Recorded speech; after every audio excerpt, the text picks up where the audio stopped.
So yesterday we primarily completed the preliminary aspects of cheating. Now I will give you some illustrative cases that when it amounts to cheating and when doesn't amount to cheating. In order to understand whatever the facts that I am narrating before you, you have to do a mental exercise that when I'll narrate the facts, you have to apply the law of cheating on the facts and then come to your own conclusion whether cheating happened or not. Always remember, in the case of cheating, in a criminal prosecution for cheating, you have to discern that whether it is only a cause for civil action or whether the ingredients are sufficiently proved, which brings the cheating into the ambit of criminal law. Always remember, in order to bring cheating in the ambit of criminal law, as differentiated from mere breach of a contract or mere non performance of the promise, there has to be first deception, then fraudulently or dishonest intention, then inducement for delivery or retention of the property, or an act or omission which causes an injury. Always remember, on reading section 415 of IPC, it would be manifested in the definition itself that there are two separate classes of acts which the person deceived may be induced to do. In the first class of acts, he may be induced fraudulently or dishonestly to deliver a property to any person. And the second class of acts is doing or omitting to do anything which the person deceived would not do or omit to do if he were not so deceived. In the first class of cases, the inducing must be fraudulent or dishonest. In the second class of acts, the inducing must be intentional but need not be fraudulent or dishonest. Therefore, it is the intention which is the gist of the offense. To hold a person guilty of cheating, it is necessary to show that he had a fraudulent or dishonest intention at the time of making the promise, and from his mere failure to subsequently keep a promise, one cannot automatically presume that he all along had a culpable intention to break the promise from the beginning. Something more has to be shown. Always remember, the most important ingredient of section 415 is deception, right? In Inder Mohan Goswami and another versus state of Uttaranchal, decided on 9th October 2007, Supreme Court very categorically stated that section 415 IPC requires first deception of any person, and secondly fraudulently or dishonestly inducing that person to deliver any property to any person, or to consent that any person shall retain any property, or B, intentionally inducing that person to do or omit to do anything which he would not do or omit if he were not so deceived, and which act or omission causes or is likely to cause damage or harm to that person in body, mind, reputation and property. Always remember that if you have to quote any law in order to lay down the legal principle of section 415, I would suggest that you should quote Inder Mohan Goswami. This is one of the better judgments which very crisply and in very short just elucidates the position of law that is relating to cheating. So I'll once again reiterate that reading of the section 415 itself, the Supreme Court said, would manifest that there are two classes of acts which the person deceived may be induced to do. देखिए dissipation बहुत important है cheating के लिए. सो पहली class of act है कि dissipation की वजह से अ पर्सन इज फ्रॉडुलेंटली और dishonestly induced to deliver a property to any person. And second class of act है कि a person intentionally causes a person to do or omit to be done something due to deception that leads that person to have an injury. Alright? And what is the definition of injury? Damage or harm to body, mind, reputation or property. So on this point, the Supreme Court says that the second classes of acts is doing or omitting to do anything which the person deceived would not do or omit to do if he were not so deceived. देखिए dissipation इसमें भी है. So deception is the most important ingredient. In the first classes of cases, the inducing must be fraudulent or dishonest. In the second classes of acts, the inducing must be intentional but need not be fraudulent or dishonest. तो court कह रहा है कि हर situation में fraudulent या dishonest होने की कोई ज़रूरत नहीं है. कई कई ऐसे भी केसेस होते हैं जो सेकंड क्लास में फॉल करेंगे, जहाँ पे इंटेंशन अगर देख लिया गया to induce a person to do or omit to do anything which he would not do or omit if he were not so deceived, and such act and omission causes or is likely to cause damage or harm to a person in body, mind, reputation or property, that would still amount to cheating even if fraudulent or dishonest intention is not proved in the second class of cases only. First class of cases में तो fraudulent और dishonest intention prove करना ज़रूरी है. Second class of cases में उनके बिना भी कन्विक्शन हो सकता है. That is what Supreme Court is trying to elaborate in Indra Mohan Goswami. It is very expressly saying that it is the intention which is the gist of the offense. अब intention पहले part में तो डिसऑनेस्ट या fraudulent intention है, और dissipation main चीज़ है, deception which is a sine qua non of section 415. और जो दूसरे पार्ट में है ऑफ सेक्शन 415, वहाँ पे डिसेप्शन के बाद एक इंड्यूसमेंट है to make a person to do or omit to do something which causes an injury. ठीक है, ध्यान रखिएगा जब भी आप एग्जाम में लिख रहे हैं ना, तो जब भी आप बेयर एक्ट के बारे में लिखेंगे तो आप बेयर एक्ट के इंग्रेडिएंट्स ब्रेक डाउन कर देंगे. अब आपको उतना डिटेल में जाने की ज़रूरत नहीं कि सेकंड पार्ट में क्या है, फर्स्ट पार्ट में क्या है, ये बताने की वहाँ एग्ज़ाम में बिल्कुल भी ज़रूरत नहीं है. तो आप अगर इंग्रेडिएंट्स ही लिख देंगे सेक्शन के, और अच्छे से आपने एलुसिडेट करके लिखा है कि डिसऑनेस्ट इंटेंशन क्या है, फ्रॉडुलेंटली क्या है, deception gist of the offence है, और क्या कहते हैं, intentionally induces a person to do or omit anything to be done which leads to injury that is harm to body, mind, reputation or property is said to cheat. फिर अगर आपने एक दो केस लॉ दे दिए locus classicus के, then that would suffice itself. आपको पूरे number उसी में ही मिल जाएंगे. ठीक है, as far as theoretical exams are concerned. मैं आपको ये चीज़ें डिटेल में थोड़ा इसलिए समझा रहा हूँ क्योंकि एक बार आपने ये सेक्शन समझ लिया तो आपके लिए बाकी सेक्शंस आईपीसी के जो फॉर्जरी से रिलेटेड हैं वो भी समझना आसान हो जाता है, क्योंकि वहाँ पे भी फ्रॉडुलेंटली और डिसऑनेस्ट इंटेंशन आएगा. तो ये आप अभी से ही समझ लीजिए कि इनका स्कोप क्या है. ठीक है, तो ध्यान रखिए जब भी आप सेक्शन 415 देखते हैं तो आप उसको दो पार्ट में डिवाइड कर सकते हैं. ठीक है, ये बहुत ही प्रैक्टिकल पर्पस के लिए, प्रैक्टिस के लिए कह रहा हूँ. ये बहुत ही एडवांस कंसेप्ट ऑफ लॉ में आता है जो मैं आपको बता रहा हूँ. वैसे है तो ये बेसिक ही लॉ, लेकिन क्या है ना कि ज़्यादातर लोग इस चीज़ को लेके अनअवेयर रहते हैं. तो आप अगर ये एडवांस कंसेप्ट कभी भी कोट करें तो Indra Mohan Goswami versus state of Uttaranchal का जजमेंट ज़रूर मेंशन करें. Alright, it is very essential. तो अच्छा, आप ये सोच रहे होंगे कि सुप्रीम कोर्ट ने ये क्यों बोला कि सेकंड पार्ट में डिसऑनेस्टली और फ्रॉडुलेंटली की क्यों नहीं ज़रूरत है. क्योंकि आप चीटिंग की डेफिनेशन देखिए, वो एवर के बाद कॉमा लगाया, फिर बोलते हैं बाय डिसीविंग एनी पर्सन, मतलब deceiving is very important. Then it says fraudulently और डिसऑनेस्टली. तो फ्रॉडुलेंटली और डिसऑनेस्टली की तो डेफिनेशन मैं बता ही चुका हूँ, फ्रॉडुलेंटली की डॉक्टर विमला के केस में, और डिसऑनेस्टली की तो थेफ्ट से ही लेके बता रहा हूँ. तो फिर लिखा है फ्रॉडुलेंटली और dishonestly induces the person so deceived to deliver any property to any person or to consent that any person shall retain that property.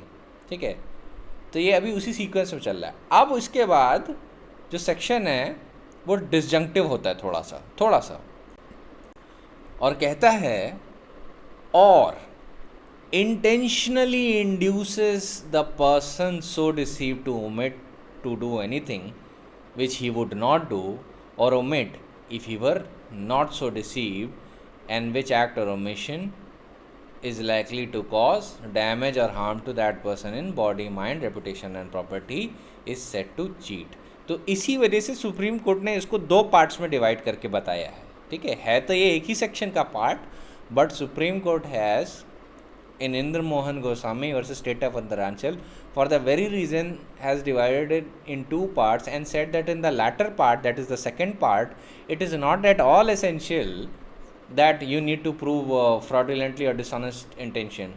All you need to prove that he intentionally induces through the means of deception an act or omission which causes injury. Alright. This is why Supreme Court says that in the first class of cases, inducing must be fraudulent or dishonest. In the second class of acts, the inducing must be intentional but need not be fraudulent or dishonest. Need not be के शब्दों का use किया है supreme court ने. इसका मतलब है कि ज़रूरी नहीं है कि आप हर चीज़ में सेकेंड पार्ट में भी फ्रॉडुलेंट और डिसऑनेस्ट इंटेंशन साबित करें. वो अक्सर होगा ज़रूर. It would mostly be involved, especially in the cases of, let us suppose, where there is a delivery of property, or where there is a harm to any sort of property, then mostly fraudulently and dishonest intention is involved. But in the second class of cases, the Supreme Court and the legislature in its wisdom has thought that there might be cases where the deception is intentional and the harm has not been done fraudulently or dishonestly, but the deception is intentional, and due to that deception an act or omission has occurred which causes damage to reputation and damage to mind, but might not affect any sense of pecuniary interest or property. So it is for that reason that the legislature in its wisdom and the Supreme Courts, by interpreting the intention of the legislature, and sought to lay down the law in its correct aspect. Alright, that is why the Supreme Court is saying that. So always remember, if you want to quote any part or any judgment as to lay down the law of cheating, quote Indra Mohan Goswami and another versus State of Uttaranchal. For the purpose of fraudulently, always remember the definition of Dr. Bimla versus Delhi administration. To summarize, the expression defraud involves two elements, namely deceit and injury to the person deceived. Injury is something more than an economic loss, that is deprivation of the property, whether movable or immovable, or of money, and it would include any harm whatever cost to any person in body, mind, reputation, or such other. In short, it is a non-economic or non-pecuniary loss. I am just staying on this part a lot because I want to make sure कि ये concept एकदम clear हो जाए, है ना, क्योंकि ये थोड़ा टेक्निकल है. सुप्रीम कोर्ट ने सेकेंड पार्ट में बोला है कि नीड नॉट बी फ्रॉडुलेंट और डिसऑनेस्ट. इसका मतलब ये मत निकाल लीजिएगा कि सेकेंड पार्ट में फ्रॉडुलेंट और डिसऑनेस्ट इंटेंशन एब्सेंट होता है. ऐसा हो सकता है कि वो प्रेजेंट हो, ठीक है. सुप्रीम कोर्ट ने बस उसको क्लैरिफाई किया है, it need not be, in second part it need not be fraudulent और डिसऑनेस्ट इंटेंशन. बट मैक्सिमम आप केसेस में देखेंगे कि फ्रॉडुलेंट इंटेंशन या डिसऑनेस्ट इंटेंशन प्रेजेंट ही होगा मैक्सिमम केसेस में. और supreme court has carved the principle that in all cases it need not be fraudulent or dishonest in second part. All the second part requires is the intention, and that intention must lead to an act or omission which causes injury. Alright, now that we have discussed this, we'll start with the illustrative cases. So the first case in point is Umadat versus G. Mahadevan.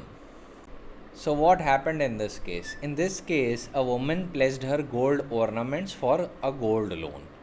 And after she paid all the dues, the bank manager refused to return the gold amount, as her husband, who was an employee in the bank, was involved in a case of bank fraud.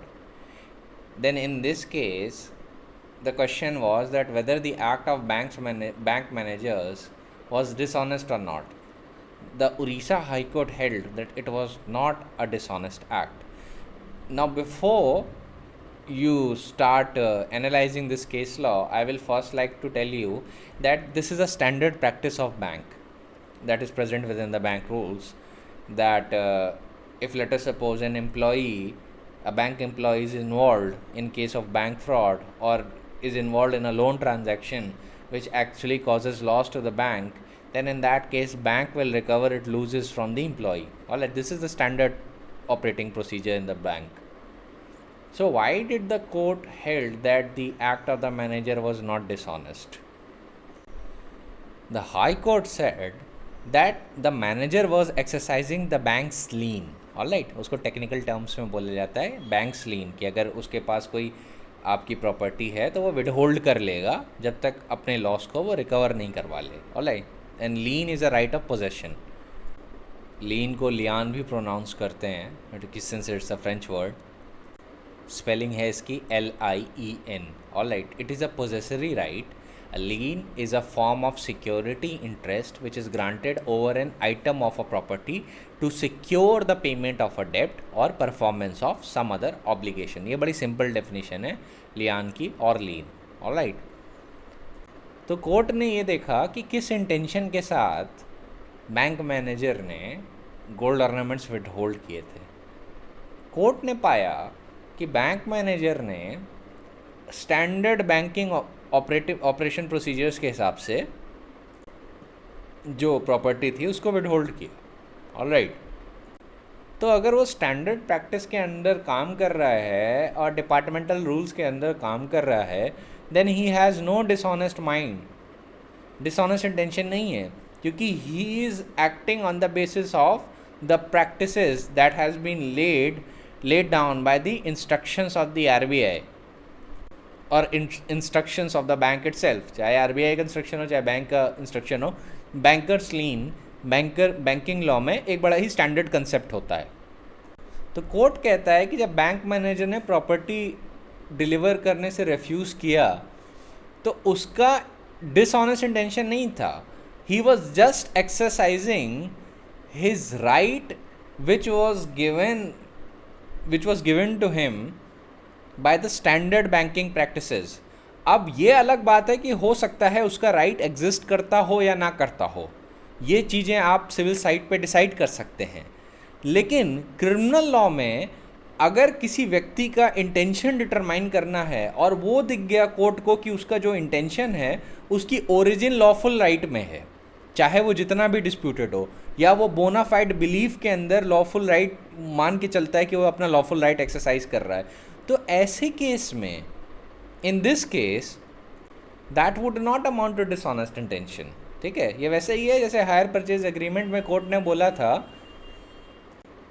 कि अगर creditor agreement में right exercise करते हुए property seize कर लेता है तो he can not be said to be acting dishonestly. Similarly, when a bank manager exercise bank's lien on a property, or in this case a gold ornament, that cannot be said to be acting dishonestly. That is what the High Court said. And High Court said if unauthorizedly the ornaments held up by the bank after the loan amount was liquidated by the complainant, she had a cause of action to agitate in the civil court. But then in order to constitute a criminal offence under section 420 of the IPC, the incidental requirement of dishonest intention is lacking, and even if the reason given by the impugned order has not covered all these aspects, then I do not find any injustice that has been caused to the complainant in the event of the refusal by the magistrate to frame charge under 420 IPC. ठीक है, ध्यान रखिएगा 420 IPC क्या है.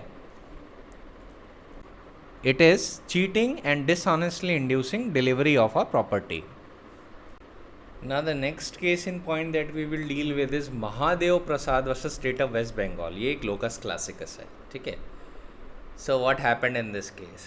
In this case, the appellant Mahadev Prasad agreed to purchase from the complainant, whose name was Dhuli Chand Kheria, 25 ingots of tin on 5th May 1951. The complainant had in stocks 14 ingots only and purchased 11 ingots from the firm of Mr. M. Ghulam Ali Muhammad Hussain. Alright. So these 25 ingots were to be delivered by the complainant at the Gudi of the appellant, and it was agreed that the price, which was fixed at the rate of 778 rupees, and it amounted to something around 17,000, and that was to be paid by the appellant against the delivery. मतलब appellant को basically complainant को 25 tin ingots की delivery के लिए पैसा देना था. ठीक है, which amounted to rupees 17,324. अब complainant ने अपना एक एजेंट भेजा appellant के पास कि पैसा दो. appellant ने उसके एजेंट को वेट करने के लिए बोल दिया. अब एजेंट यहाँ पे जमादार था by the way. ठीक है, so I am just using the expression agent. अब जो एजेंट था वो appellant के घर पे जाके बहुत देर तक रुका रहा. ठीक है, ऑफिस के पास जाके बड़ी देर तक रुका रहा, लेकिन appellant आया ही नहीं बाहर. So the agent returned back and informed the complainant कि कि कोई पेमेंट नहीं मिली है, बट अपेलेंट ने जो 10 इंगट्स की डिलीवरी है वो ले ली है, बट पेमेंट नहीं दी है, and he is not returning back to the spot.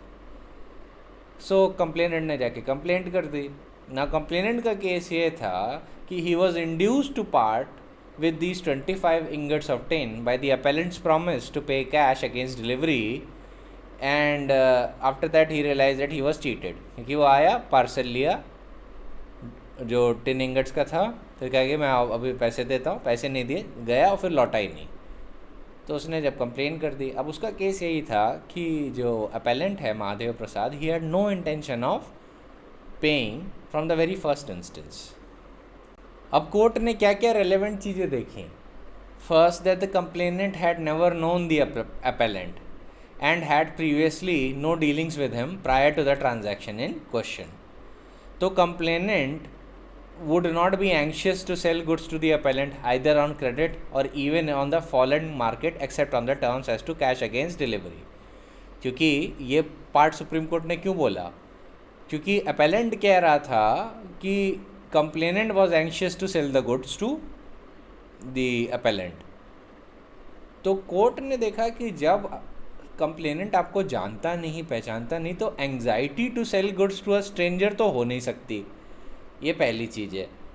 और अगर फॉलिंग मार्केट वाली ही बात होती तब भी जितनी भी एंग्जाइटी कंप्लेनेंट को होती कि मार्केट फॉल कर रही है, तब भी वो अटर स्ट्रेंजर को तो गुड्स नहीं देगा except on the promise of immediate payment after the delivery of goods. इस प्रॉमिस के बिना स्ट्रेंजर को तो गुड्स दिए ही नहीं जाते। अगर आप भी शॉप चला रहे होगे तो पहली बार अगर कोई आपकी शॉप पे आता है तो अगर वो आपसे बुक ले जाता है तो आप उसके रिटर्न में पेमेंट ज़रूर मांगते हो, या अगर आप होम डिलीवरी करवा रहे हो तो आप गुड्स तभी पार्ट विद करोगे अपने जब वो कैश आपको देगा या वो आपको पहले ही पैसा दे चुका हो, just in case you are dealing with a stranger.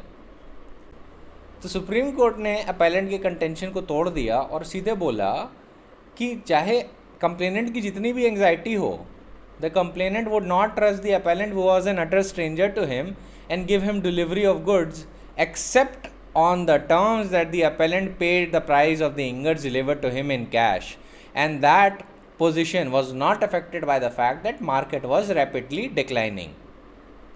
अब दूसरा पॉइंट महादेव प्रसाद ने क्या लिया इस केस में? दूसरा पॉइंट महादेव प्रसाद ने ये लिया कि बिल के ऊपर लिखा था एक पेमेंट ऑफ इंटरेस्ट को लेके स्टिपुलेशन थी बिल को लेके। तो महादेव प्रसाद ने ये बोला कि देखिए बिल पे अगर इंटरेस्ट की इंडोर्समेंट है तो इसका मतलब गुड्स क्रेडिट पे सोल्ड हैं, और इसका मतलब इनिशियल एग्रीमेंट पे कैश अगेंस्ट डिलीवरी का प्रॉमिस नहीं था, कैश ऑन डिलीवरी का प्रॉमिस नहीं था। तो सुप्रीम कोर्ट ने बोला कि stipulation as to payment of interest endorsed on the bill would not militate against the initial agreement that the price of the ingot should be paid in cash against delivery. It would only import a liability on the part of the purchaser to pay 12% interest on the price of the goods sold and delivered to him if he did not pay cash against delivery. That would indeed be a civil liability in regard to payment of interest, but would certainly not eschew any criminal liability of the purchaser if the circumstances surrounding the transaction were such as to import one। मतलब supreme court कह रहा है कि civil liability और जो interest का payment वाली बात है, इसका मतलब ये नहीं कि कैश अगेंस्ट डिलीवरी का प्रॉमिस ही नहीं हुआ था, ठीक है, वो सारी चीज़ें अपनी अलग जगह हैं। लेकिन ये बात एकदम आपकी सही होगी कि अगर इंटरेस्ट नहीं पे किया तो वो सिविल डैमेजेस में जाएगा। लेकिन अगर फैक्ट्स पे ये दिख रहा है कि क्रिमिनल लॉ में चीटिंग के इंग्रेडिएंट सारे सेटिस्फाई हो रहे हैं, तो इसका मतलब ये नहीं कि आप क्रिमिनल लॉ के एम्बिट से बच जाएंगे। तो इनका दूसरा कंटेंशन भी सुप्रीम कोर्ट ने तोड़ दिया, जिसमें लिखा था कि अगर बिल पे लिखा है पेमेंट ऑफ इंटरेस्ट को लेकर स्टिपुलेशन, तो फिर कैश ऑन डिलीवरी नहीं है। कोर्ट ने कहा कि ऐसा नहीं है, ये ऑटोमेटिक प्रिजम्पशन नहीं है। फिर कोर्ट ने एक तथ्य देखा जो अपेलेंट के खिलाफ गया था। जो अपेलेंट महादेव प्रसाद थे, he was very anxious to settle the entire dispute with the complainant, he was very anxious to do that. तो सुप्रीम कोर्ट ने इस फैक्ट को देखते हुए बोला कि the anxiety to arrive at a settlement could easily be explained by the fact that the appellant knew that he had taken delivery of ingots without payment of cash against delivery, and the only way in which he would get away with the criminal liability was arrive at a settlement with the complainant. The state of the overdraft account of the appellant at the Bank of Baroda and the evidence of the complainant as well as the Jamadar, who was the agent, the hypothecation of 70 gold ingots of tin by the appellant with the Bank of Bankura Limited on 5th May 1951, and the whole of the conduct of the appellant is sufficient in our opinion to hold that at the time when he took delivery of 25 ingots of tin, appellant had no intention whatsoever to pay, but merely promised to pay cash against delivery in order to induce the complainant to part with the goods. The appellant was therefore rightly convicted of offence under section 420 of IPC. तो court ने सारे totality of the circumstances देखते हुए कि एक तो जितने भी सारे इंगट्स हैं they have been hypothecated with the bank, जो कंडक्ट है उसका अपेलेंट का anxiety to come to settlement ये भी गौर किया, साथ में ये भी देखा कि कैश ऑन गुड्स ले जाने के बाद he never return to the spot और एजेंट वहाँ पे बहुत देर वेट करता रहा और उसके बाद भी वो नहीं आया. So this conduct was also very suspicious to the court. और बाकी के जितने भी अभी कंटेंशन मैंने आपको बताया वो सारा एविडेंस कोर्ट ने कंसिडर करते हुए इस कंक्लूजन में आया कि the appellant never had the intention of performing promise from the very beginning. He made such promise in order to induce the complainant to part with the goods. ठीक है, he was accordingly held liable and his conviction was upheld under section 420 of the IPC. Now next case I'll tell you is also the case of a Supreme Court in Rajesh Bajaj versus State NCT of Delhi, decided on 12th March 1999. अब इस case में क्या है facts. अच्छा, ये क्वॉशिंग petition था supreme court के सामने. सुप्रीम कोर्ट के सामने पिटिशनर्स ने ये अवर किया कि जो केस है वो क्वॉश नहीं होना चाहिए, जो कि दिल्ली हाई कोर्ट ने केस क्वॉश कर दिया है, और दिल्ली हाई कोर्ट का decision of quashing the case is wrong under 482 of CRPC, because जो फैक्ट्स हैं उसमें criminal ingredients of cheating are also being established or it is not just a mere case of civil liability. So now let me tell you the totality of things. अब supreme court ने इस case में बोला, it may be that facts narrated in the present complaint would as well reveal a commercial transaction or money transaction, but it is hardly a reason for holding that the offense of cheating would elude from such transaction. Delhi high court ने इस बात पे cosh कर दिया था, ये commercial transaction है तो ये सिविल लाइबिलिटी में जाएगा, क्रिमिनल में नहीं. सुप्रीम कोर्ट उसी चीज़ का आंसर करते हुए बोलता है, in fact many cheatings were committed in the course of commercial transaction and also money transaction. The crux of the postulate is the intention of the person who induces the victim of his representation and not the nature of the transaction, which would become decisive in discerning whether there was a commission of offense or not. The complainant has stated in the body of the complaint that he was induced to believe that the respondent, that is the opposite party, would honor payment on the receipt of invoices, and the complainant realized later that the intention of the respondent was not clear. He also mentioned in the complaint that the respondent, after receiving the goods, has sold them to other persons and still did not pay for the goods. Such averments would prima facie make out a case for investigation by the authorities. The appellant is therefore right in contending that the FIR should not have been caused in this case and the investigation should have been allowed to be proceeded. अब आप खुद सोचिए कि complaint में जो FIR थी उसमें क्या क्या सीरियस एलिगेशंस थे. एलिगेशन ये था कि एक बार उसने डिलीवरी ऑफ गुड्स ले ली, उसके बाद थर्ड पार्टी को बेच दिया एंड स्टिल रिफ्यूज टू पे for the price of goods. तो प्राइमा फेसाई चीटिंग के इंग्रेडिएंट्स एस्टैब्लिश हो रहे हैं. तो सिर्फ इस बात पे क्वाश कर देना केस को कि ये कमर्शियल ट्रांजैक्शन था तो सिविल लाइबिलिटी होनी चाहिए, ये एकदम गलत अप्रोच थी हाई कोर्ट की. तो सुप्रीम कोर्ट सेड दैट इस पर इन्वेस्टिगेशन और होनी चाहिए और इस पर प्रॉपरली ट्रायल होना चाहिए. तो ये भी एक इलस्ट्रेशन है कि कैसे चीटिंग के ऑफेंसेस काम करते हैं. ठीक है, ये लोकस क्लासिकस नहीं है, बस आपकी जानकारी के लिए. महादेव प्रसाद लोकस क्लासिकस है. ठीक है, अब मैं थोड़ी सी बात कर लेता हूँ प्रॉपर्टी को लेके. 1 मिनट की बात है। देखिए 415 में एनी प्रॉपर्टी के शब्द का यूज़ हुआ है, इसका मतलब है इट इंक्लूड्स बोथ मूवेबल और इमूवेबल प्रॉपर्टी और any valuable security and even the documents like passport, admit cards etcetera. ठीक है, एक बात याद रखिएगा कि इसमें पासपोर्ट भी आ जाएंगे, एडमिट कार्ड भी आ जाएगा, वैल्यूएबल सिक्योरिटी भी आ जाएगी, मूवेबल प्रॉपर्टी और मूवेबल प्रॉपर्टी दोनों आ जाएगा। ठीक है, अभी लेटर एक केस आएगा Abhayanand Mishra versus state of Bihar का, and that would prove you that point. ठीक है, लेकिन मैं अभी आपको शॉर्ट में बता दे रहा हूँ। एक फोर्थ पॉइंट आपको मैं बताता हूँ चीटिंग को लेके, वो यही है कि deception should lead to inducement of delivery of such property, उसको लेके इलस्ट्रेशन देने। तो याद रखिएगा, for an offence to be cheating it requires not just mere deception but deception coupled with delivery of property or to do certain acts which are detrimental to his interest, to that person's interest जिस पर deception किया जा रहा है। ठीक है, now supreme court has said in GV Rao versus LHV Prasad that there should be inducement either dishonestly or fraudulently, and because of such inducement the person induced should have done or omitted to do something which he would not have otherwise done or omitted to do. ठीक है, so that is what Supreme Court said. Secondly, इस पे Madras high court बड़े अच्छे से elaborate करता है in the judgment of Gopu Sehasi versus state. इसमें वो रीटरेट करता है वही प्रिंसिपल कि that mere deception is not a criminal offence. सिर्फ डिसेप्शन करना क्रिमिनल ऑफेंस नहीं है, और mere dishonestly is also not criminal offence. दोनों इंस्टेंस होने चाहिए। ठीक है, डिसेप्शन और डिसऑनेस्ट इंटेंशन के साथ डिलीवरी ऑफ प्रॉपर्टी होनी चाहिए, तब जाके आपका चीटिंग का क्राइटेरिया सेटिस्फाई होता है। अब मैं आपको सेक्शन 415 का जो सेकंड पार्ट है ना, ओमिटिंग टू डू एनीथिंग, क्योंकि प्रॉपर्टी में आएगा नहीं, जो इलस्ट्रेशन अब देने वाला हूँ ये breach of promise to marry से रिलेटेड है। तो इसमें ऑब्वियसली प्रॉपर्टी की बात तो हो नहीं सकती, पर इसमें रेपुटेशन और डैमेज टू बॉडी माइंड वाली बातें आ सकती हैं। ठीक है, तो थोड़ी उसकी बात कर लेता हूँ। एक इलस्ट्रेशन देखिए, a prostitute who was suffering with AIDS communicates a disease to a person who has sexual intercourse with her on her representation that she doesn't have any sexual diseases. In this case, the prostitute can be charged under section 417.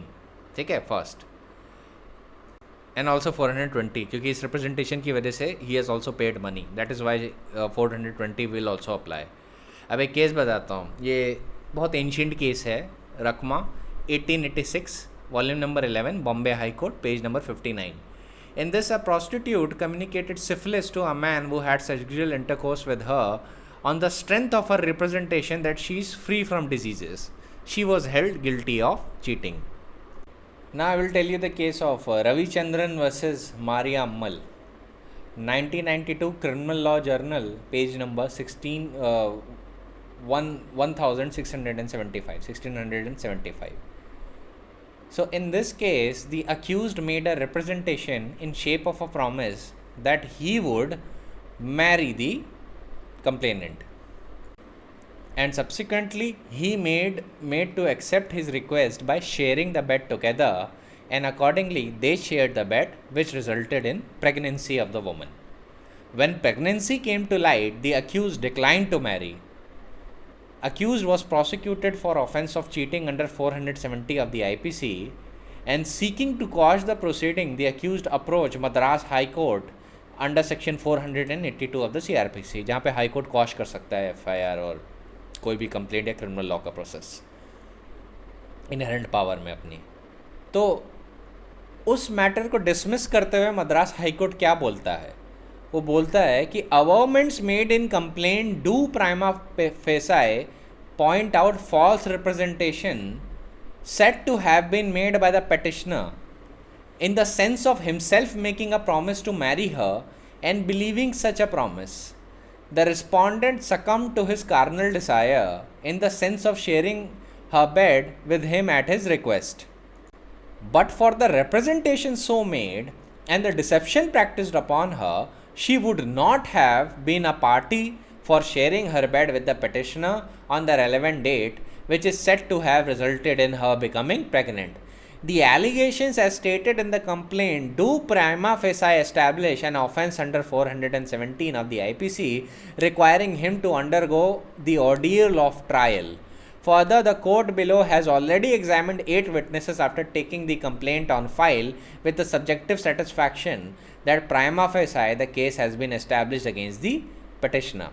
तो इनका matter dismiss कर दिया था क्योंकि उनको लग रहा था, मद्रास हाई कोर्ट को लगा कि प्राइमा फेसाई चीटिंग का केस एस्टैब्लिश हो चुका है. Again this is a quashing case. अब एक और इससे मिलता जुलता केस है Chitra versus Ravi Kumar and another 2002 volume number 4 CTC page number 683. ये भी मद्रास हाई कोर्ट का है.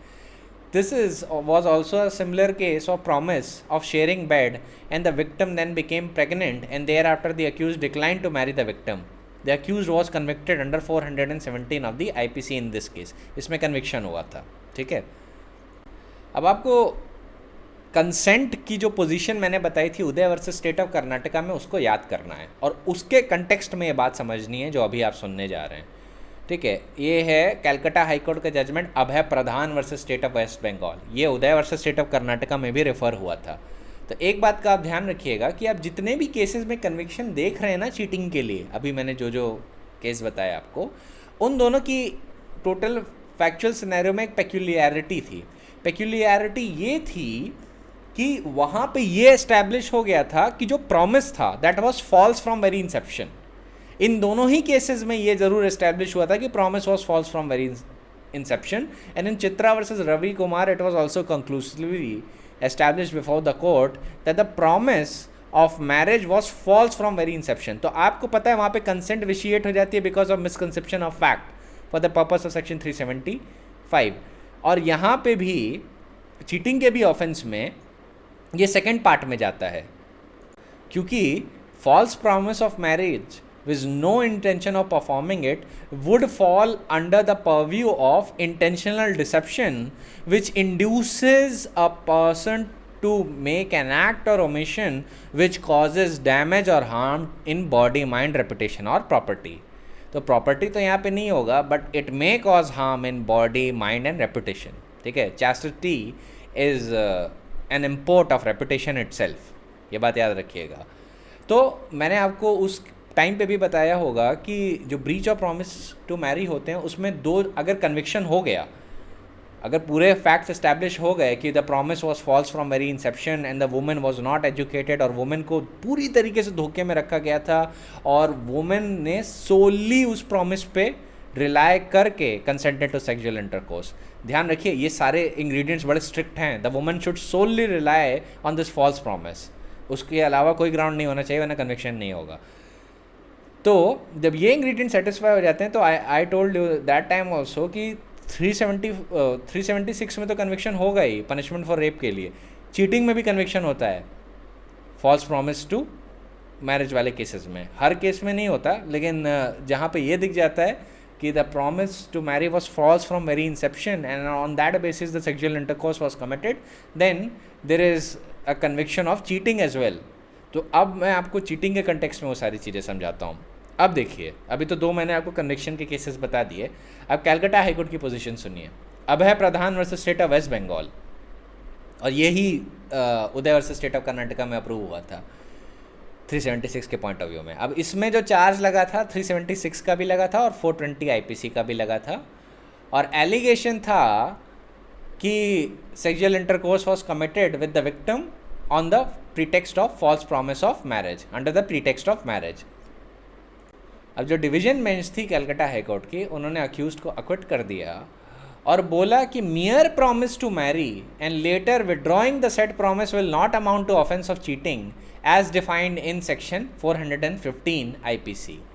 So the division bench said, we find from the complaint as well as from the evidence on record, the appellant sincerely wanted to marry the complainant.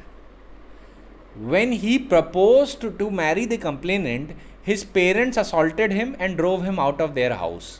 From these facts, we are unable to hold that the appellant made any false promise, representation or assurance to the complainant with the knowledge that such promise, representation or assurance was false in any manner. On the contrary, we find that specific case of complainant as stated by her in her complaint as well as her in her deposition is that the appellant was all through serious and sincere to marry the complainant. The subsequent failure to marry the complainant does not prove that when he made such promise, representation or assurance were false. मतलब ये subsequent failure जो हुआ है supervening circumstances की वजह से, parents की वजह से ऑफ द वुमन, इसका मतलब ये नहीं कि जो इनिशियल प्रॉमिस था वो फॉल्स था. इनफैक्ट उसका जो सीरियसनेस थी और जो वुमेन का डिपोजिशन था कोर्ट में वो खुद प्रूव करता है कि that the man was sincere. So the High Court said that we are of the firm opinion that the facts attributed to the appellant do not form any attempt to create any false conception of facts in the mind of the complainant, or that the appellant at the time had an intention to deceive the complainant. In the view of the aforesaid clear admissions made by the complainant in the most unambiguous terms in her complaint as well as in her deposition, we are constrained to hold that the appellant never practiced any deception upon the complainant, nor did he make any attempt to create some false conception of facts in the minds of the complainant. And accordingly, the court said that he has not committed any offence under section 375 or section 420 of the IPC. अब मैं एक छोटी सी बात बोलूँगा, हालांकि high court ने इसमें 420 IPC की बात बोली है. 420 का तो चार्ज बाय इटसेल्फ नहीं एस्टैब्लिश हो पाएगा. प्रॉपर चार्ज जो लगेगा वो 417 का लगेगा और 376 का लगेगा. ठीक है, क्योंकि 376 में breach of false promise to marriage rape में जाता है और 417 चीटिंग वाले पार्ट में जाएगा, चीटिंग सिंप्लिसिटर. क्योंकि जब सेकेंड पार्ट में फॉल होता है जहाँ पे डिलीवरी ऑफ प्रॉपर्टी नहीं है तो वो 417 में जाएगा, लेकिन जहाँ डिलीवरी ऑफ प्रॉपर्टी होती है तो 420 में जाएगा. तो फॉल्स प्रॉमिस ऑफ मैरिज में डिलीवरी ऑफ प्रॉपर्टी तो नहीं कहा जा सकता, क्योंकि अगर ऐसा इंटरप्रिटेशन बनाएंगे then that would be reducing a woman to a chattel and that is not the intent of law. तो यहाँ पे चार्जेस हो सकता है प्रोसिक्यूशन ने गलत लगाए हों, तभी उसी कंटेक्स्ट में हाई कोर्ट बोल रहा है ऑलवेज रिमेंबर कि आप इस तरीके से नहीं लिखेंगे. जब भी केस में डिलीवरी ऑफ प्रॉपर्टी है तब 420 लगाएंगे. ऑलराइट, वरना चार्ज हमेशा होगा. अगर सिर्फ breach of promise to marriage की बात है तो चार्ज 376 और 417 का होगा, 420 का नहीं होगा, unless there is a delivery of property on the pretext of marriage as well. इसका मतलब ये है कि वुमेन से उसी प्रीटेक्स्ट ऑफ मैरिज में पैसा भी लिया गया है, तब 420 का भी चार्ज लगेगा along with 417 and 376 as well. Again on this point there is also a case of Jayanti Rani Panda versus state of West Bengal, 1984 Criminal Law Journal, page number 1535. The Calcutta High Court again concluded that the failure to keep promise at a future uncertain date due to reasons not very clear on the evidence does not always amount to misconception of fact at the inception of the act itself. In order to come within the meaning of misconception of fact, the fact must have an immediate relevance. ये जो misconception of fact का term use हो रहा है ये section 90 IPC के context में use हो रहा है. ठीक है, जहाँ पे कंसेंट विशिएट हो जाती है if it has been obtained on the basis of misconception of fact. So continuing with the judgment of the Calcutta high court, the high court said the matter would have been different if the consent was obtained by creating a belief that they had already married. In such a case, consent could be said to be a result from a misconception of fact. But here the fact alleged is a promise to marry, and we do not know when, if a full-grown girl consents to the act of sexual intercourse on a promise to marriage and continues to indulge in such activity until she becomes pregnant, it is an act of promiscuity on her part and not an act induced by misconception of fact. Section 90 IPC cannot be called in aid in such a case to pardon the act of the girl and fasten criminal liability on the other unless the court can be assured that from the very inception the accused never intended to marry her. अच्छा, इसके साथ एक और evidence था जो court ने notice किया था that the girl was very educated. ठीक है, शी हैड प्रैक्टिकल सेंसिबिलिटीज़. तो कोर्ट ने बोला कि the sexual intercourse that happened between you and the accused was not merely on the basis of marriage. और ये तो कहीं पे भी प्रूव नहीं हो पा रहा है कि वो फॉल्स प्रॉमिस टू मैरिज था. In fact since you are an educated and literate woman and yet you continued with such conduct, then it shows that you had the passion towards the accused. ये passion की वजह से this intercourse happened, not because of a false promise to marriage, not because of the promise to marriage or because of the deception practiced by the accused. All right. So this factor must also be kept in mind. Another judgment on this point, ये सारे cheating से related cases हैं by the way, cheating का भी charge लगाता है इसलिए उनसे रिलेटेड भी है. तो this is the next judgment is Hari Manjhi versus state of West Bengal, decided on 26 September 1989. So in this case, the first charge against the accused was that he committed sexual intercourse with Aloka Manjhi and against her will and without her consent. ये पहला charge था. Second charge was that the accused cheated the said Aloka Manjhi is that he induced her intentionally by giving false assurance to her that the accused would marry her, and by such inducement she was seduced by the accused for making sexual intercourse. It is well settled that in order to bring home the charge of cheating, it is not sufficient to prove false representation has been made, but it is further necessary to prove that the representation was false to the knowledge of the accused and was made in order to deceive the complainant. So the court found that there was a love affair between the accused and the complainant. The accused used to give her assurance at the time of sexual intercourse that he would marry her. No one has said that she would not have agreed to sexual intercourse but for the alleged promise of marriage. This is why I called it that is a very strict ground. Now, the woman admitted before the court that she loved the accused. The trouble really started, as it appears, that when the accused perhaps intended to marry another girl, then, of course, the opposite party was conned and decided to pursue the matter in court. The evidence would go to show that the appellant had no doubt committed sexual intercourse with the prosecutrix, but such an intercourse was done with the tacit consent, if not express consent of the prosecutrix. For the aforesaid reasons, the accused conviction was set aside. Now, tacit consent is something that is conveyed, that is consented to by silence. ठीक है, इसको implied consent भी कहते हैं. Similar was the case of Moni Gogoi versus Shrimati सारूमानी Hazarika. मोर और less same facts थे कि complainant accused ने कंप्लेनेंट से बोला था कि that he would marry her and he requested to have sexual intercourse with the complainant, वो became pregnant and give birth to a child. The accused deserted her and the complainant accused deserted the complainant and then refuse to marry her. तो prosecution हुआ, तो जो single judge the Honorable Justice S.D. Roy, he set aside the order of conviction and acquitted the accused, and he held that there is no evidence on record that at the time of making such promise or assurance or at the time of cohabitation, petitioners made such a promise to the complainant that he would marry her with the knowledge that ultimately he would not marry to complainant. Alright, मतलब high court कह रहा है कि यहाँ पे कहीं पे भी फैक्ट्स में नहीं दिख रहा कि अक्यूज्ड जो डिसेप्शन का एलिमेंट है, फॉल्स प्रॉमिस ऑफ मैरिज है, वो शुरुआत से वो जानता था कि वो फॉल्स है, या वो इस इंटेंशन से था कि वो मैं हमेशा इसको धोखे में रख के I will commit these wild sexual acts and when the time comes of performing the promise I will just run away.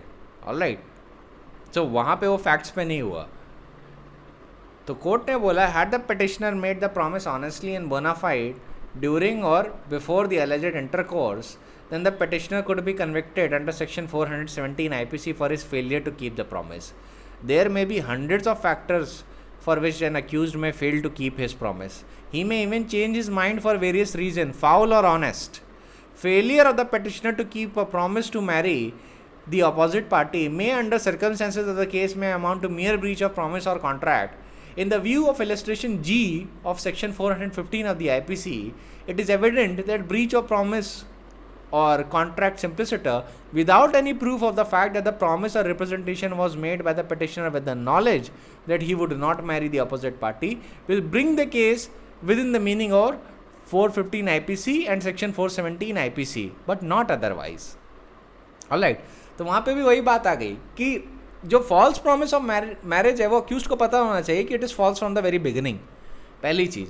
और उस डिसेप्शन के प्रैक्टिस होने की वजह से एन एक्ट ऑफ ओमिशन होना चाहिए which leads to injury. Alright, now very interesting case arises in the judgment of Moran Chandrapal versus state of Tripura. अब इसमें क्या हुआ था, इसमें चार्ज 376 और 417 का लगा था, पर 376 में अक्विटल हो गया और 417 में कन्विक्शन हुआ. So let me tell you the facts. The allegation of Saraswati Paul was that accused forcibly cohabited with her by tempting her with his promise to marry her soon, and following such cohabitation she became pregnant and gave birth to a child. The trial court convicted the accused for rape, and when the appeal went to the High Court, then after considering the evidence on record, the court found no evidence of rape, but however, the court convicted the accused person under 417 of the IPC. So, for the offense of section 417, the court said that this is not to say that the appellant has not committed any offense at all after acquitting the appellant of rape. It said that the ऐसा case नहीं कि appellant ने कोई offense किया ही नहीं है. In fact, जो evidence है श्रीमती सरस्वती पॉल का, it is clear that he was induced, that she was induced to sexual intercourse with the appellant on a word being given by the appellant that he will marry her. And court said that such evidence of a woman of the society given at the cost of her reputation cannot be disbelieved by the court except for extraordinary reasons. So on the basis of the statement, the court found that the accused person and the accused appellant was guilty of cheating, but however the court held that he is not guilty of rape. Let me tell you that this is not a very reasoned judgment, but it is a very interesting one. Alright, because same set of facts were giving rise to two liabilities, the High Court chose to set aside a bigger liability and yet convicted on the same evidence for a smaller liability. अब इस point पे Vipul Mehdi versus state of Assam का भी judgement है और उन्होंने थोड़ा इसको एलैबोरेट करके बताया है चीटिंग के पॉइंट ऑफ व्यू से. Guwahati High Court said that when an accused makes a false promise to marry, which he never intends to carry out, and induces thereby the victim so deceived to have with him sexual act, the victim would not have indulged in or permitted had she not been induced by such deception, and when such act of having sexual intercourse by her with the accused causes or is likely to cause damage or harm to her body, mind, reputation, the act of the accused would amount to cheating. अब देखिए high court ने यहाँ पे property नहीं लिखा, क्योंकि मैंने आपको बताया डैमेज अगर इस सिचुएशन में होगा तो बॉडी, माइंड और रेपुटेशन को होगा, प्रॉपर्टी को नहीं हो सकता. क्योंकि अगर प्रॉपर्टी का वो इनकॉर्पोरेट करने की कोशिश करेंगे then you are one way or the other saying that the woman is a property, and that is not the construction that is allowed by law, or that can even be said. So coming back to the judgment, the High Court said that when a woman is induced to part with her chastity or virginity, which is the most valued possession of hers, the person who so induces the woman by making false representation would be liable for punishment under 417 of the IPC if the victims having sexual intercourse with such person causes or is likely to cause damage to her body, mind or reputation. For in such case, unless so deceived, the victim would not have permitted sexual act by the accused. To put it differently, had such a victim not been deceived, she would not have permitted sexual act or would have refrained from allowing such sexual act, and clearly in such a case, but for her permitting such sexual act, she would not have suffered the harm to her body, mind or reputation. Alright. Continuing further, High Court said, even when no parting of property is occasioned by deception, the deception may still amount to cheating if the result of the deception, a woman does anything or omits to do anything which she would not have done but for such deception done or omitted to do. It logically follows that when an accused, not intending to marry a woman, induces the woman so deceived to have sexual intercourse with him, or induces such a woman to omit from resisting the act of sexual intercourse by him with her, the act of the accused of having sexual intercourse with such woman would amount to offense of cheating if the act of the woman in letting such a man have sexual intercourse with her, or the act of the woman in omitting to resist the act of sexual intercourse by such man with her causes or is likely to cause damage or harm to such person or the woman in her mind or reputation. Okay, so that summarizes the law of your breach of promise to marry and its relation to cheating. अब मुझे कुछ और illustration देने दीजिए cheating के. ठीक है, अब let us suppose where an accused secretly enters an exhibition building without having purchased a ticket. So will it amount to cheating? It would not amount to cheating, क्योंकि वो secretly enter कर रहा है. यहाँ पे deception नहीं है, यहाँ पे किसी पर deception नहीं प्रैक्टिस किया गया है. ठीक है, लेकिन अगर अक्यूज्ड गेट कीपर पे डिसेप्शन प्रैक्टिस करके ये कह के कि मेरे पास भाई टिकट है और फिर अंदर जाता है, तब वो चीटिंग का गिल्टी हो जाएगा। क्या रेलवे पैसेंजर जिसके पास थर्ड एसी का टिकट है, अगर वो फर्स्ट एसी में ट्रैवल कर रहा है तो क्या वो चीटिंग होगा? The answer is that would not amount to cheating. But if a man with attempts to evade railway charges और वो पुराना रेलवे पास दिखाता है और उसमें डेट ऑल्टर कर देता है और उसके बेसिस पे जितने भी बेनिफिट्स होते हैं रेलवे के वो एक्सप्लॉइट करता है, तब वो गिल्टी हो जाएगा चीटिंग का।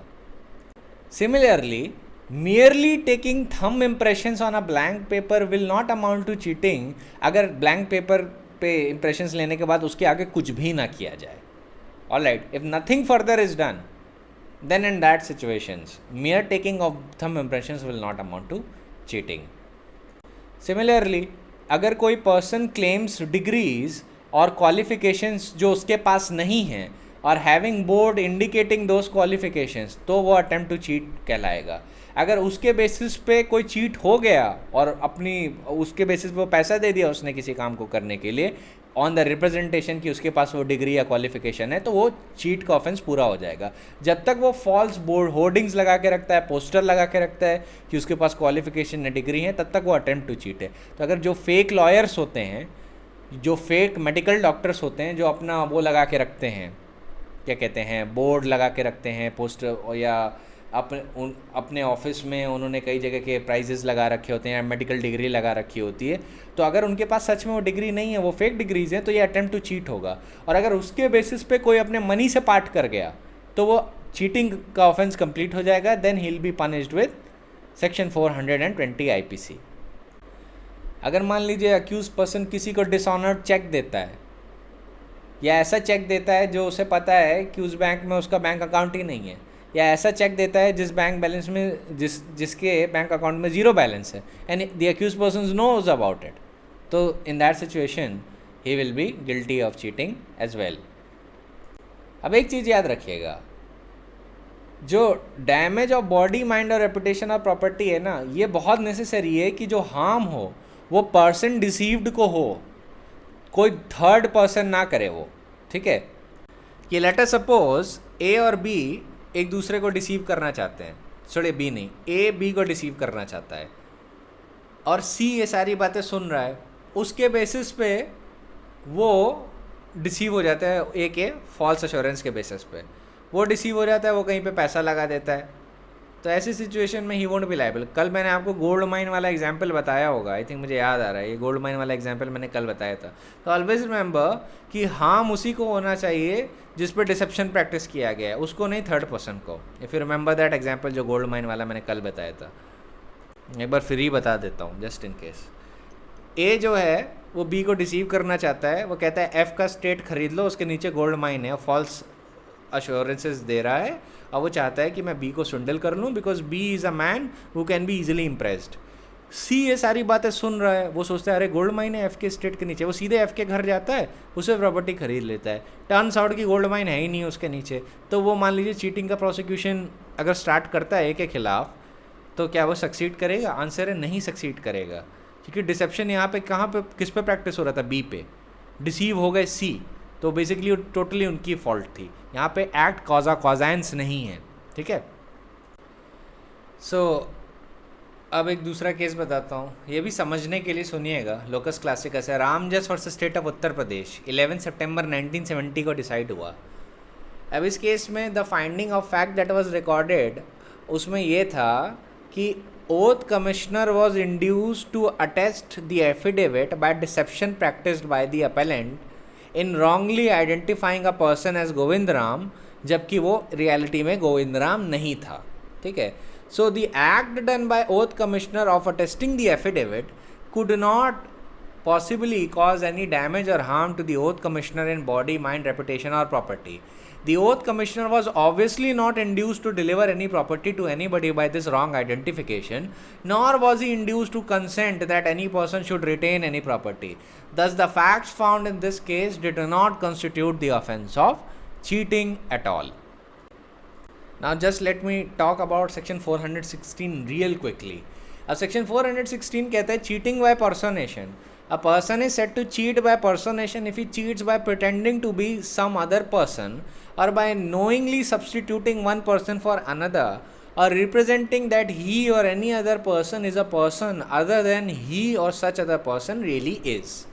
ठीक है, तो मतलब चीट बाय पर्सनेशन कब होता है? जब वो चीटिंग कर रहा है by pretending to be some other person, कोई दूसरा पर्सन बन के कर रहा है. लेट अस सपोज मैं आपको लेक्चर दे रहा हूँ, मेरी जगह कोई और आके लेक्चर देने लगे और कहे कि मैं उज्ज्वल हूँ, ठीक है, या मैं उज्ज्वल सर हूँ, तो उसके बेसिस पे अगर वो आपको चीट करना चाह रहा है and that person is not me, then that would amount to cheating by personation. ये यूएस में आइडेंटिटी थेफ्ट के नाम से जाना जाता है.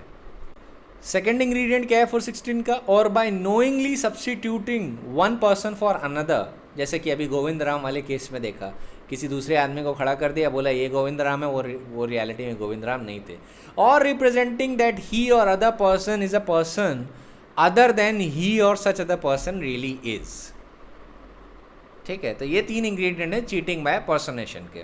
अब इसकी एक्सप्लेनेशन सुन लीजिए. The offence is committed whether the individual personated is real or imaginary person. तो चाहे वो असली हो चाहे वो नकली हो, offence is committed whether the individual personated is real or imaginary. मैं असली और नकली उस सेंस में यूज़ कर रहा हूँ, whether the man is real और फिक्शनल.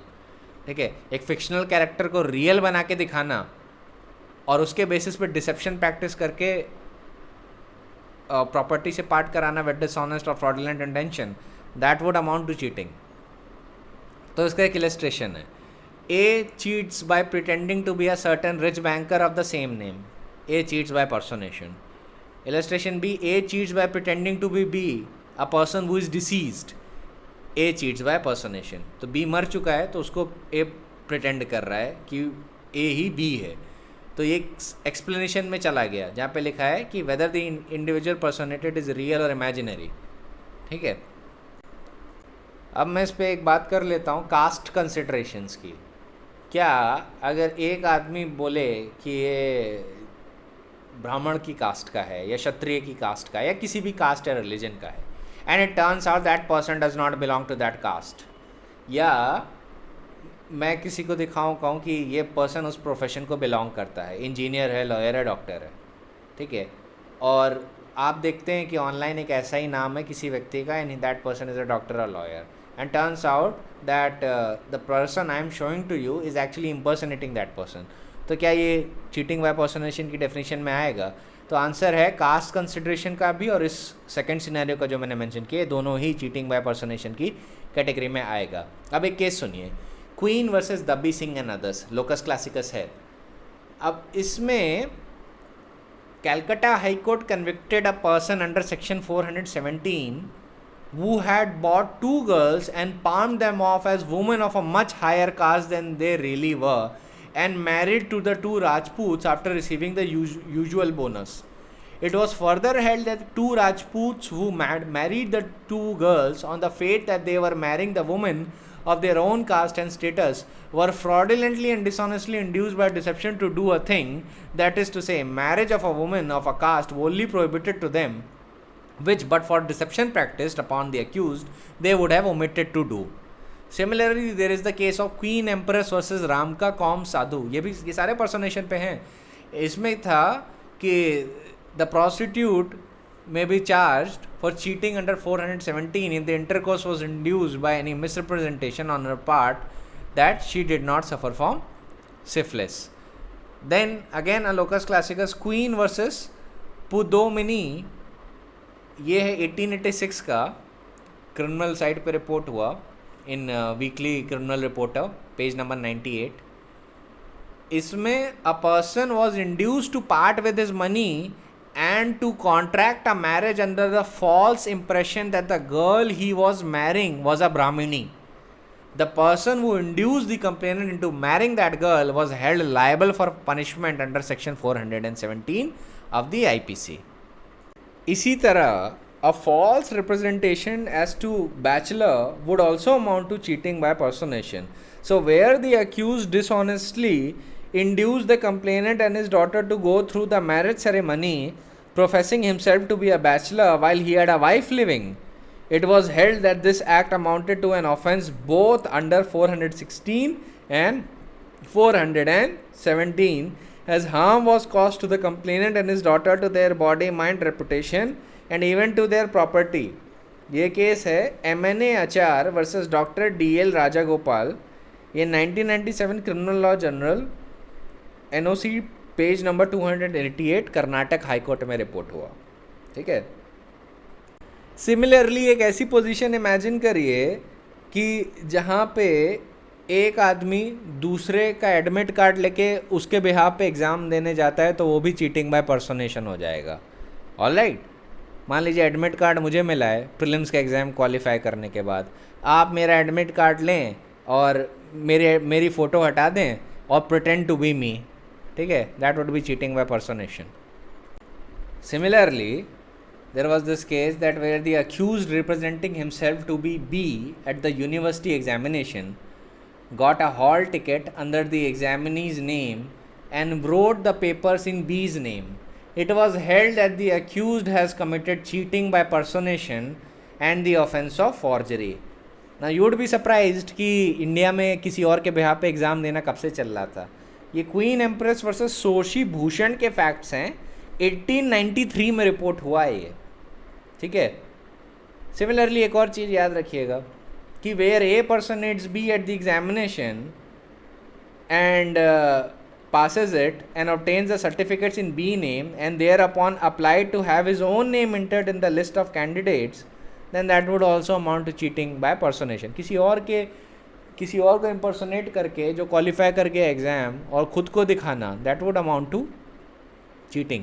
ये अक्सर PCS एग्ज़ाम में होता है. सिमिलरली एक और केस है मोहिम Chunder Sil 1871 volume number 6 Wells reporter criminal page number 42. इसमें भी वही ब्राह्मणी वाले फैक्ट्स थे. Accuse represented to the prosecutor that the girl was a Brahmin and thereby induced him to part with his money on the consideration of marriage of the girl to his brother when the girl was of really low caste. It was held that he was guilty of cheating by personation under 416. तो ध्यान रखिएगा, false caste representation actually showing that some person belongs to some other caste or some person belongs to some other religion, then that person really belongs to would also come within the purview of cheating by personation.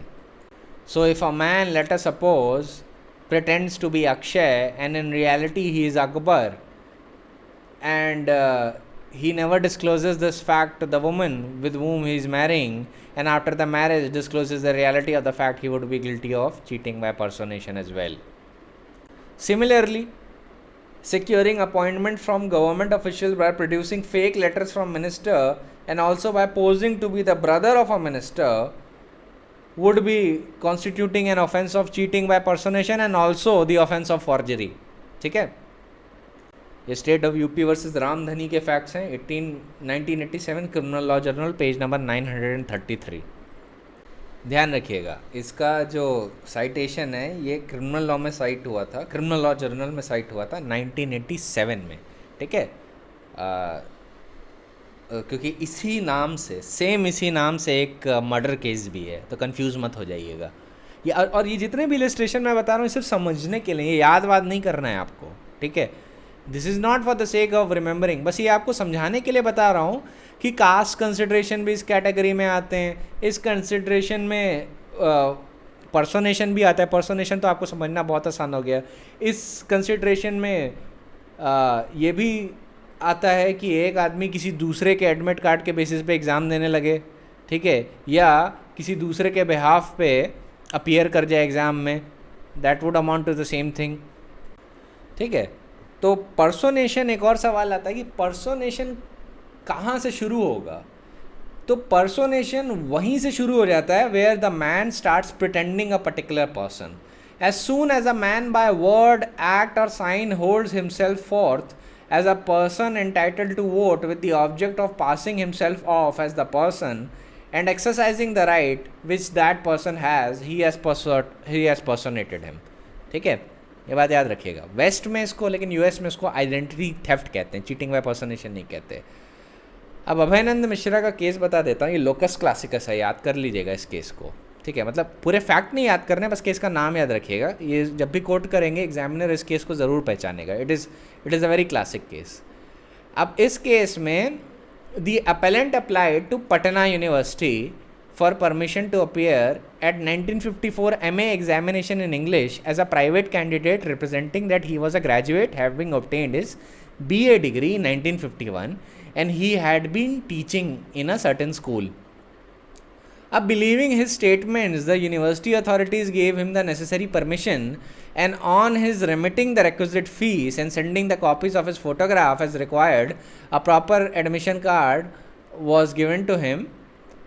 And as a result, after a while, such an information received university that such person is a fraud, and due to that an investigation was carried out, and it was found that the appellant was neither graduate nor a teacher as he has represented. Now this person was prosecuted for section 420 read with section 511 of the IPC. ठीक है, attempt के लिए भी ये prosecute हुए थे, cheating सिंप्लिसिटर के लिए भी प्रोसिक्यूट हुए थे, और 420 रेड विद 511 के लिए प्रोसिक्यूट थे. उसी के सेंस में मैंने अटेम्प्ट बोला है. तो अपेलेंट ने कंटेंड क्या किया सुप्रीम कोर्ट के सामने? कंटेंड ये किया कि अगर हम फैक्ट्स देखें तो ये कन्विक्शन जो मेरा हुआ है वो अनसस्टेनेबल है, क्योंकि पहला, एडमिशन कार्ड कोई पेक्यूनरी वैल्यू नहीं है और वो प्रॉपर्टी नहीं हो सकती. ठीक है, एडमिट कार्ड कहाँ से प्रॉपर्टी हो गई, ये अक्यूज्ड का कहना था. तो अगर वो प्रॉपर्टी नहीं है और उसकी कोई पेक्यूनरी वैल्यू नहीं है तो वो 415 के परव्यू से बाहर है, क्योंकि जिस प्रॉपर्टी की बात हुई है उसमें तो वो आती ही नहीं है. Property should have some pecuniary value. Secondly, अगर जो भी उसने स्टेप्स लिए हैं, जो अटेम्प्ट का भी चार्ज लगा था 420 रेड विद 511, तो कह रहे कि वो प्रिपरेशन के बियॉन्ड नहीं जा रहा है. उसका जो स्कोप है वो प्रिपरेशन के बियॉन्ड नहीं जा रहा है. It does not fall in the range of attempt, वो सिर्फ प्रिपरेशन की स्टेज पे है. तो कोर्ट ने बोला कि a dishonest concealment of fact is a deception within the meaning of this section. The appellant would have cheated the university if he had deceived the university and fraudulently or dishonestly induced the university to deliver any property to him, or had intentionally induced the university to permit him to sit at the MA examination, which the university would not have done if it was not so deceived, and after giving of such permission by the university caused or was likely to cause damage or harm to the university in reputation. Now there is no doubt that the appellant, by making the false statement about his being a graduate and a teacher in the application he has submitted to the university, did deceive the university, and his intention was to make the university give him permission and deliver to him the admission card which would have enabled him to sit at the MA examination. The card is a property. Appellant would therefore have been committed the offence of cheating if the admission card had not been withdrawn due to the information reaching the university. तो देखिए, admit card को property की definition में लाया supreme court. मैं आपको पहले ही बता चुका हूँ कि जो वैल्यूएबल सिक्योरिटी के साथ साथ एडमिट कार्ड, किसी भी एस्पायरेंट के लिए एडमिट कार्ड बहुत वैल्यू रखता है, तो वो प्रॉपर्टी की कैटेगरी में आएगा. पासपोर्ट या अदर डॉक्यूमेंट्स भी प्रॉपर्टी की कैटेगरी में आएंगे फॉर द पर्पस ऑफ 415. तो अभयनंद मिश्रा को आप हमेशा कोट करिएगा जब भी आप एडमिट कार्ड के पॉइंट ऑफ व्यू से बात करना चाहते हैं. अब इतने पूरे फैक्ट्स आपको मेंशन करने की ज़रूरत नहीं है. आप उसमें 2-3 लाइन में ही बोल सकते हैं that the admit card is within the expression property as is envisaged by section 415 of the IPC. मैं तो आपके लिए पूरा जजमेंट इसलिए समराइज़ कर रहा हूँ जिससे आप इसे अच्छे से समझ सकें. पूरे फैक्ट्स जानने चाहिए. सिर्फ लॉ जानने से काम नहीं चलता. You should know the facts और क्या क्या मेजॉरिटी चीज़ें, तब जाके आप समझते हैं कि अच्छा ये सेक्शन ऐसे काम करता है. ठीक है. सो अब सेकंड कंटेंशन आ गया. आपको पता है कि कोर्ट ने बोला, इनका पहला कंटेंशन था कि एडमिट कार्ड प्रॉपर्टी नहीं है तो चीटिंग नहीं हो सकता. कोर्ट ने कहा प्रॉपर्टी है तो चीटिंग हो गया. एक पहली चीज़. अब दूसरा इनका कंटेंशन था कि किसी भी हाल में ये अटेम्प्ट के बियॉन्ड नहीं गया है, सॉरी प्रिपरेशन के बियॉन्ड नहीं गया, ये सिर्फ अटेम्प्ट की स्टेज पे है. तो सुप्रीम कोर्ट कहता है कि if a person commits an offence, then if he attempts to commit a particular offense, then only it can be said that he is attempting to commit a particular offense when first he intends to commit that particular offense. तो पहला ingredient क्या है? He has the intention. And second, he having made preparations and with the intention to commit the offense does an act towards its commission. Such an act need not be the penultimate act towards the commission of that offense, but must be the act during the course of committing that offense. State of Maharashtra versus Mohammad याकूब की बात याद आ रही होगी. अभिनंदन मिश्रा उससे पुराना है by the way.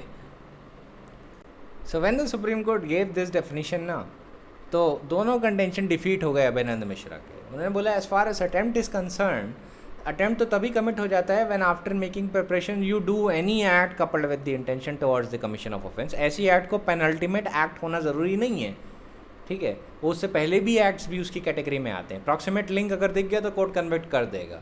So in the present case court held that the appellant intended to deceive the university and obtain the necessary permission and the admit card, and not only send the application for permission to sit at the university examination, but also followed it up on getting the necessary permission by remitting the necessary fees and sending the copies of his photograph, and on receipt of which the university did issue the admit card.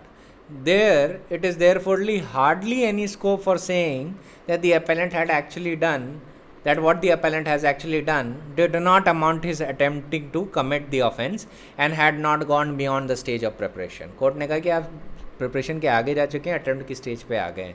So the moment he dispatched those documents with the intention to deceive the university, he entered the realm of attempting to commit the offence of cheating.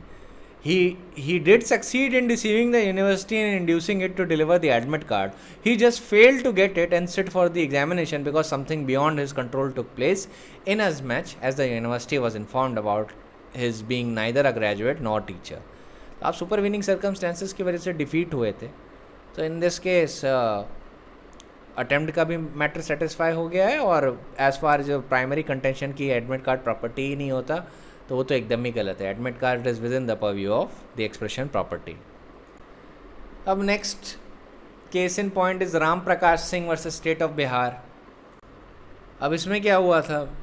It was alleged by the prosecution that the accused has a criminal conspiracy and in pursuance thereof introduced some false and fake insurance proposals to the corporations in the name of non-existing persons, and also without the knowledge and the consent of the insurer, in order to earn undue credit and promotions in LIC on the basis of their inflated business. So it was contended in support of the appeal that there was no loss to corporations since insurance policies were not at all issued. It was also urged by the appellant Ram Prakash that he did not gain any benefit out of these proposals. What did the Supreme Court hold in this case? Supreme Court held that it is true that the policies were not issued and no benefit was accrued to the appellant, but LIC had led evidence before court to show that the corporation had to spend money on stationery as well as clearance charges. It was in these circumstances the High Court held that there was a loss, and might be loss be negligible, but still there is a loss. So the fact remains that the appellant sought to take advantage of his inflated business. Then in these circumstances conviction for cheating was upheld. तो जो stationery का loss है उसको भी loss माना है supreme court ने भी और हाई कोर्ट ने भी. Now comes the judgment of Jibrial Diwan versus state of Maharashtra. अब यहाँ पे one of the person was minister concern. अब मैं आपको फैक्ट्स बताता हूँ, आपको समझ में आ जाएगा. अब इसमें प्रोसिक्यूशन ने दो लेटर्स दिखाए, एग्जिबिट 28 और एग्जिबिट 29. तो वहाँ पे letters were prepared under the head of the minister. मतलब लेटर्स ऐसे लिखे थे जैसे कि वो मिनिस्टर ने ही लिखे हों या मिनिस्टर की अथॉरिटी में लिखे गए हों. Where upon invitations were written to invite Raja Murad and Javed Khan. These letters were allegedly forged, for these did not bear the signature of the ministers. The show was held on a particular day, and the show was held on the day scheduled. The invitees came on the basis of these forged letters, and then the role of the appellant was that he delivered these two forged letters to the recipients. For that act, even though he was acquitted by the High Court by the trial court, the High Court convicted him for the offence of Section 417, 471 and Section 465 of the IPC and awarded him sentences as disclosed in the judgment and appeal. तो supreme court इस पे क्या कहता है? Supreme court कहता है कि it bears reputation that the appellant was not the forger of these documents. तो सेक्शन 471 जो उससे रिलेटेड करता है, using as genuine a forge document, तो अगर कोई whoever fraudulently or dishonestly uses any false document then he would be guilty under section 471. ठीक है, तो ये जजमेंट 471 के भी कंटेक्स्ट पे है, आप उसको कोट कर सकते हैं. अब ध्यान रखिएगा, ये जो फॉर्जरी वाले सेक्शन है ना 461 से लेके 471 तक, और ये वाले मेजरली अगर इनसे कोई क्वेश्चन आएगा भी तो बेयर एक्ट के लेवल का आएगा, उससे ज़्यादा नहीं आना. तो इसमें सुप्रीम कोर्ट कहता है कि 471 के इंग्रेडिएंट्स क्या हैं? Fraudulently and dishonestly uses a genuine any document which he knows or has reason to believe to be forged shall be punished with the same manner as if he has forged such document. अब 465 provide करता है whoever commits forgery shall be punished with imprisonment for a description of a term which may extend to 2 years or with fine or with both. अब देखिए वहाँ पे भी dishonestly और fraudulently ingredient है, तभी मैं डिसऑनेस्टली और फ्रॉडुलेंटली आपको डिटेल में बता रहा था, क्योंकि एक बार ये समझ में आ गया तो आपको फॉर्जरी के भी सेक्शन समझ में आ जाते हैं ऑटोमेटिकली. सेम इंग्रेडिएंट वहाँ पे भी हैं.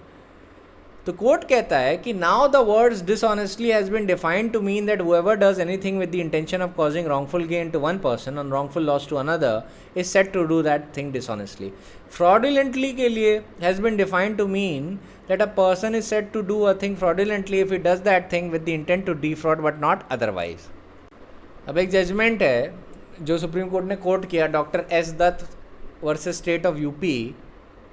अब इसमें भी बोला कि intent to defraud is not synonymous with the words intent to deceive. इस बात का ध्यान रखना चाहिए, because it requires some action resulting in disadvantage but for deception the person defrauded would have avoided. Here, by delivery of forged letter, there is neither any wrongful gain to anyone, nor there is wrongful loss to another. The act of the appellant thus could not be termed to have been done dishonestly. Likewise, the appellant cannot be said to have any intention to defraud because his action resulted in no disadvantage to anyone, which, but for the deception, the person defrauded would have acted otherwise. The basic ingredients of the act done dishonestly or fraudulently is missing, then the charge under 471 read with 465 of the IPC was totally misplaced and the High Court fell into error convicting the appellant on these charges. So far as the conviction for section 417 is concerned, the High Court has ignored the definition of cheating provided under 415.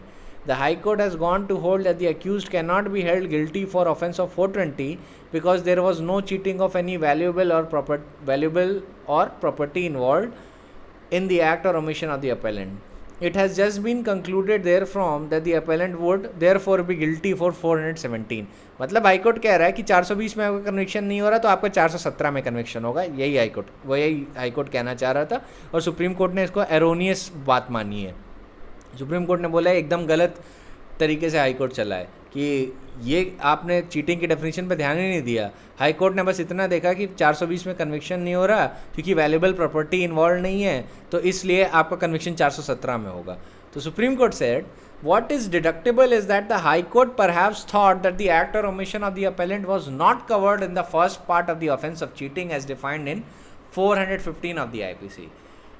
If so, the act or omission of the accused could not in any event fall in the latter part because we fail to see how the act or omission of the appellant caused or was likely to cause harm to any person in body, mind, reputation or property. Thus, the conviction of the appellant for the offence under 417 was totally out of place and the verdict deserves reversal. तो supreme court ने acquit कर दिया था, छोड़ दिया था सबको इस केस में. ऑलराइट, अब एक जजमेंट और बताता हूँ. ये है Shri Bhagwan Samarth Shripad versus state of Andhra Pradesh. अब ये इस किस पॉइंट पर अथॉरिटी है मैं बता देता हूँ कि अगर कोई पर्सन कहे कि मेरे पास डिवाइन पावर्स हैं और मैं झाड़ फूक करके आपके चाइल्ड को ठीक कर सकता हूँ, और लेटर सपोज उसके बेसिस पे कुछ पेरेंट्स पैसा देना शुरू कर दें कि भाई ये इनके पास डिवाइन पावर से ठीक कर देंगे, और लेट सपोज वो डिवाइन पावर से ठीक नहीं कर पाते, चाइल्ड को कुछ डैमेज हो जाता है, turns out that person is a fraud, तो क्या चीटिंग का केस होगा if a person is professing to have divine powers? The answer is yes. Supreme Court held that if somebody offers his prayers to God for healing the sick, that cannot normally be an element of fraud. But if he represents to another that he has divine powers and either directly or indirectly makes that other person believe that he has such divine powers, it is inducement referred to in section 415 of the IPC.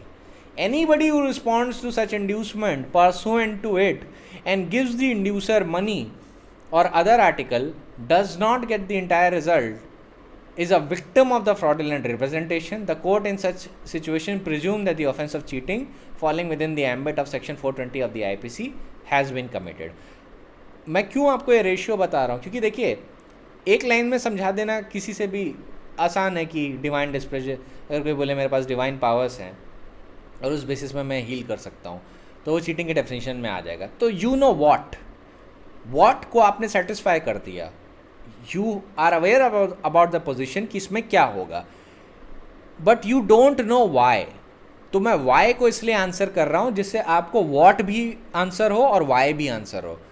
तो what तो आपको divine displeasure divine powers का answer हो गया कि divine powers कोई profess करता है और उसके बेसिस पे किसी को दिखाता है, रिप्रेजेंट करता है कि I have such powers and if you give me money I will do this और दैट, तो उस बेसिस पे उसका चीटिंग में कन्विक्शन हो सकता है.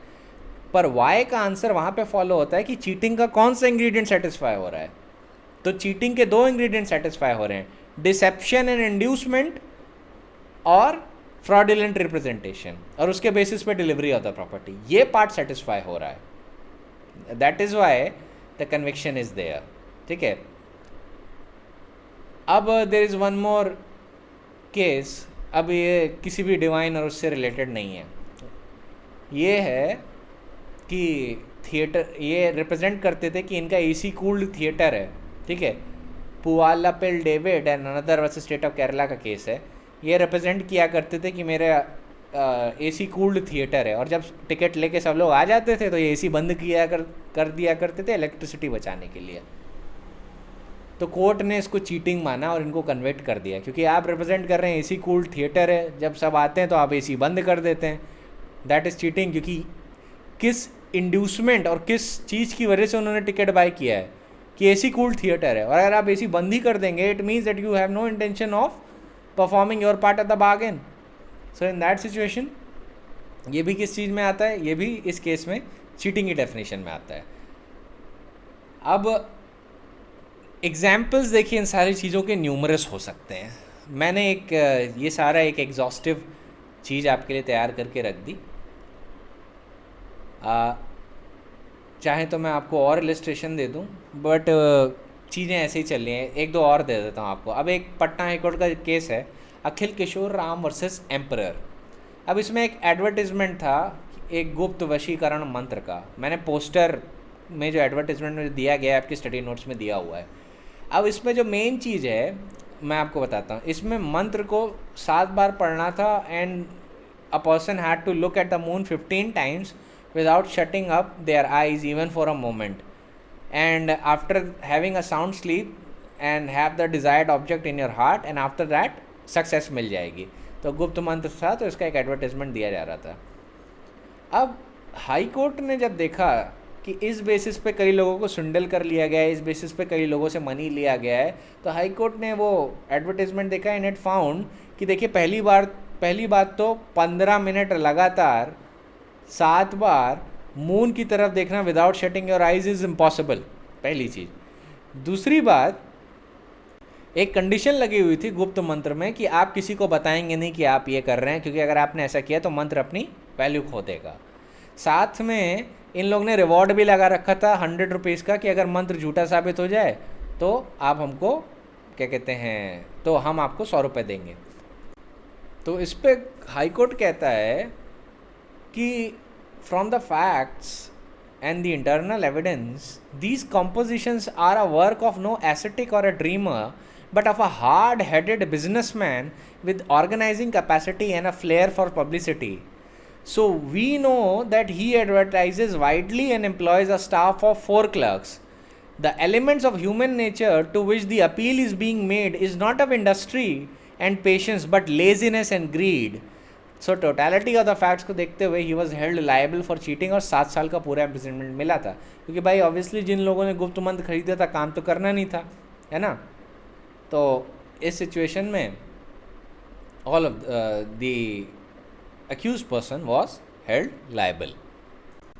I think for today all of these things would suffice. Tomorrow I'll talk a bit about cheating and criminal breach of trust and their differences, and if possible I will give you some more illustrations, and I think we should start with a new topic now. अब हम लोग exam के purpose से हम लोग ने सब detail में ख़त्म कर लिया है.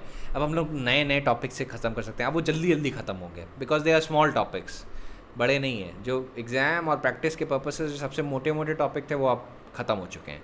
ठीक है. So now I will start with the minor topics. तो I will see which topic to take up tomorrow. ठीक है. That is it for today. I will see you tomorrow.